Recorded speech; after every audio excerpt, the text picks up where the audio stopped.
ما حكم حجز المكان في المسجد يوم الجمعة؟ الأسبق هو الأحق بالمكان، فليس للإنسان أن يحجز مكانا له في المسجد لا ليوم الجمعة ولا لغير يوم الجمعة.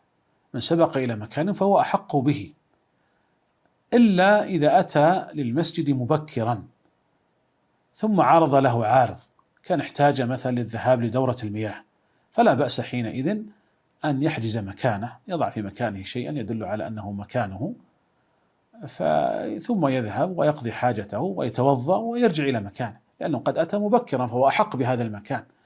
لكن أن يحجز المكان وهو في البيت ولا يأتي إلا متأخرا فليس له الحجز، ولمن أتى متأخرا أن يجلس في هذا المكان ما لم يؤدي ذلك إلى فتنة. إن كان يخشى أن يؤدي إلى فتنة فإنه لا يفعل، لكن من حيث الحكم من سبق إلى مكان فهو أحق به.